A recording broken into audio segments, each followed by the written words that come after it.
Sabah al-Khair. Sabah al-Khair.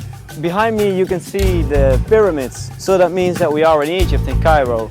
And today we will have another interview with a very interesting personality, so keep watching.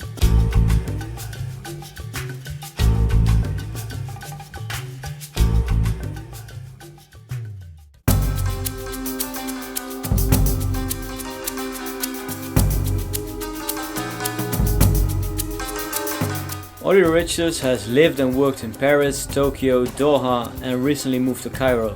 Olly speaks 8 languages and today he will share with us the secrets for learning a foreign language successfully wherever you live.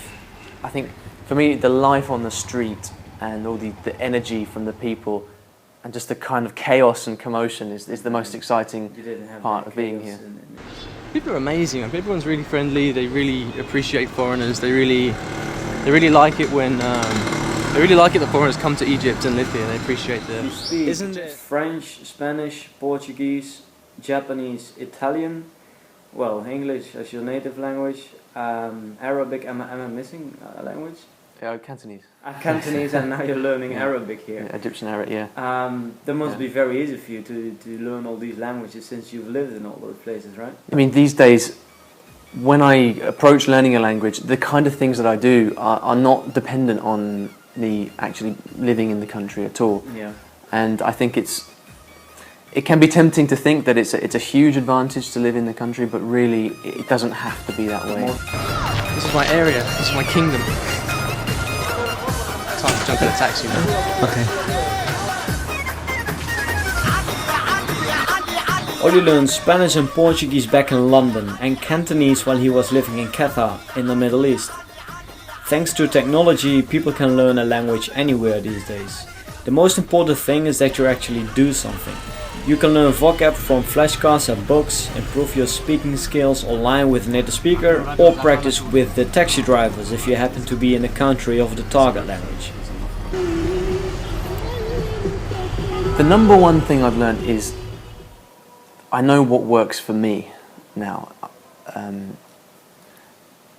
So that brings confidence in the learning process. What does it mean to learn a language? And what it means is doing something that works for you over long enough a period of time that you can actually start to see success. Yeah. So it's not so much that lots of different techniques don't work. I'm sure they do work in different ways. But the number one priority is to do those 1, 2, 3 things that work for you and that you can keep up over the long term. What I do is I go directly to what I want to be doing and what I know works for me, which is just regular speaking.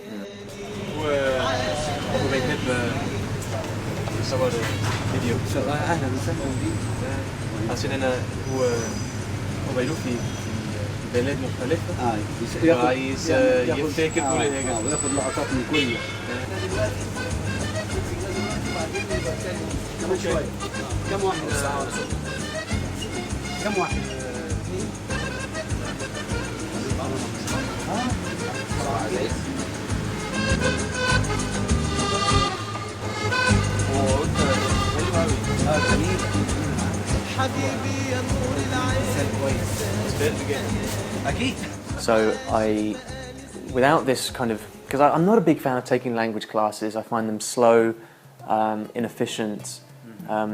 Usually my idea of what I want to learn is very different to what the teacher wants to teach me. I don't get on with them very well.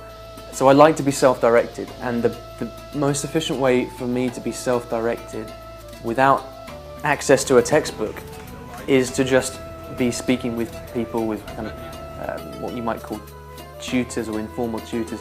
Lately, Olly has been learning Egyptian Arabic and he has a couple of informal tutors with who he practices.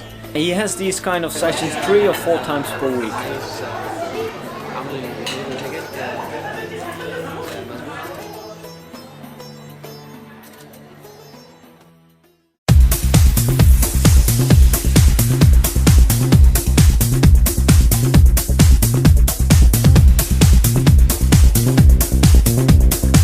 I will teach you a language. That's the name of Olly's blog.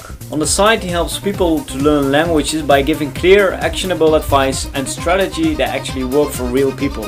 I also asked him what he thinks is the biggest struggle of people that learn a foreign language.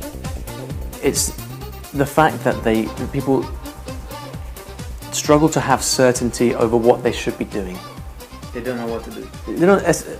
If you were to really simplify it, they don't know what to do, because there's a lot of advice out there, and if you follow that advice, well, following advice is all very well, but until you actually have experience of kind of successfully learning a language, you don't know what works for you. You need to take an approach of some kind and just do it, not for a day, not for a week, but for over time, for a couple of months. Do it consistently, and then just notice what's working. And then, as you do that, you learn about yourself, and you learn about how you learn, and that enables you to make more informed decisions and learn better as you go on. So how can we summarize the advice? Spend time, do something every day, and see out what works for you.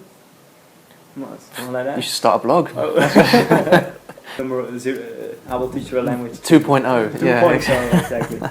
Okay. Yeah. Olly, how can people find you? You can visit iwillteachyoualanguage.com, and everything's there.